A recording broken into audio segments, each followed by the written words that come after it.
আমার জীবনে সবচেয়ে কঠিন সময়টা আমি খুব আগেই পার করে এসেছি। এখন তো আমার কাজ করতে খুবই ভালো লাগে। আমার ছেলেকে নিয়ে আমি গল্প করি, কাজ করি। আমার সময় খুবই সুন্দর করে চলে যায়। তো আসসালামু আলাইকুম, সবাই কেমন আছেন? আলহামদুলিল্লাহ আমরাও ভালো আছি। আজকে জিমের আব্বু রাত্রে বাজার করছিল আর রাতে অনেকগুলা মাছ আনছে। আর মাছ তো আমার হাতে দিয়ে সে তার পাখির সেবা যত্ন করতেছে। বাসায় আসলে তার পাখিকে খাবার দিবে, পানি দিবে, তাকে আগে দেখবে।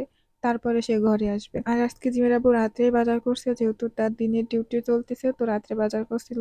সকালে সে সময় পায় না, তো রাত্রে এতগুলা মাছ আনছে। আর মাছ আনে কি বলে জানেন তো, আমি যদি রাগ না করি তো আমাকে এসেই বলতেছে মাছগুলো ফ্রিজে রেখে দাও, সকালে কাইটো। আর আমি যেহেতু বিকাল থেকেই ফ্রি থাকি, তো আমি রাত্রে তো মাছ কেটে নিব, যেহেতু সকালে আমার অনেক কাজ থাকে। সকালে আমি সব কাজগুলো একবারে শেষ করি, তো সকালে মাছ কাটার আমার সময়ই হবে না। আর আমি তো খুবই চিন্তায় পড়ে গেছিলাম, আমি মাছটা কিভাবে পরিষ্কার করব। এত রাতের বেলা তো আমি ডুমুর পাতা কোথাও পাবো না। তো তখনই আমার মাথায় একটা বুদ্ধি আসলো যে আমি বাড়ি থেকে জাল আনছিলাম।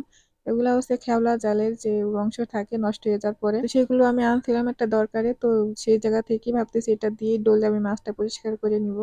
তো হঠাৎ করে বুদ্ধি চলে আসলে মাথায়, একে সুন্দর করে আমি মাছটা পরিষ্কার করে নিয়েছিলাম জাল দিয়ে। আর আমি মাছ পরিষ্কার করতেছিলাম আর জিমের সাথে গল্প করতেছিলাম। জিম আমার পাশেই বসেছিল, ওর সাথে কথা বলতেছিলাম আর কাজ করতেছি। আগে তো আমার খুবই কষ্ট হতো, কান্না করতো, আর এখন ওকে সাথে নিয়ে আমার সাথে গল্প করি, কথা বলি। আর আমার জিম আমার পাশে বসে খেলা করে, আমার সাথে ছোট ছোট গল্প করে। তো আমার এখন কিন্তু কাজ করতে খুবই ভালো লাগে। তো আর দেখতেছিল ক্যামেরা ওকে কেমন দেখা যাচ্ছিল। আর এখানে মাছটা আমি ডলে নিচ্ছি, পরিষ্কার করা হয়ে গেছে। এখন কাটা কিভাবে তুলবো, বাড়িতে যেহেতু মাকে দেখছিলাম, ভাবিকে দেখছিলাম এভাবে কাটা ঘুরায় তারপরে উঠাই ফেলাই, কিন্তু আমি এত চেষ্টা করতেছিলাম কিন্তু কোনোভাবে কাটা উঠাতে পারতেছিলাম না। মনে হচ্ছিল যে এবার আমার হাতই কেটে যাবে। তারপরে আমি বটি দিয়ে কেটে নিছিলাম। আর এখানে আমার জিম অসহায়ের মতন শুয়ে শুয়ে খেলা করতেছে, তার বসে খেলতে মনে কষ্ট হচ্ছিল। তারপরে ওকে নিয়ে এভাবে দেখে আমার খুব খারাপ লাগতেছিল। তারপর ওর সাথে আমি কতক্ষণ গল্প করতেছিলাম। তো মাছটা রেখে আমি ওর সাথে কিছুক্ষণ খেলা করি, গল্প করি, তারপরে আবার মাছ কাটতে যাবো। এই জায়গায় ক্যামেরা দেখলে ও শুধু ঢং করে, ক্যামেরা ভেঙ্গায়। ও চায় আমি ওর সাথে এরকমই করি, যেরকম ও করে। তা ও খুব খুশি হয়, আরো বেশি বেশি করে করে আমার সাথে খেলা করে। আর ওর সাথে কতক্ষণ খেলা করে। আমি এই জায়গায় মাছগুলো কাটিয়ে নিচ্ছিলাম, মাছগুলো আমি সুন্দর করে ধুয়ে নিচ্ছি। আর পাবদা মাছ কিন্তু আমার অনেক পছন্দের, আর আমি বাটনাতে করে পাবদা মাছগুলো অনেক সুন্দর করে ধুয়ে নিয়েছিলাম, একবারে সাদা হয়ে গেছিল। তো দুইটা মাছ রেখে দিয়েছিলাম, বাপ ছেলেকে ভাজি করে দিব রাতে, যেহেতু রাতে মাছ কাটছি। জিমের আব্বু এরকম মাছ ভাজি অনেক পছন্দ করে। আর আমরা খাওয়া দাওয়া শেষ করে অনেক ঘুমানোর প্রস্তুতি নিয়েছিলাম,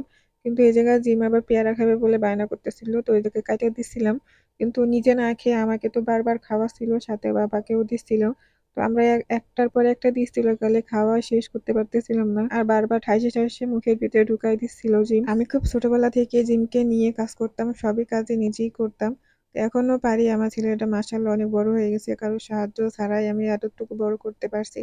একা একাই মানুষ করছে আমার ছেলেকে। তো সবাই দোয়া করবেন। আর এখন তো আমি মাশাআল্লাহ অনেক বড়, কারো সাহায্যের প্রয়োজন হয় না এখন আমার। এই জায়গায় রাতে ঘুমানোর জন্য প্রস্তুতি নিচ্ছিলাম, বাবা ছেলে খুবই দুষ্টুমি করতেছিল। তো আজকের ছোট্ট ভিডিওটা এখানেই শেষ করছি। সবাই ভালো থাকবেন, দেখা হয়ে যাবে নতুন কোনো ভিডিওতে। আল্লাহ হাফেজ।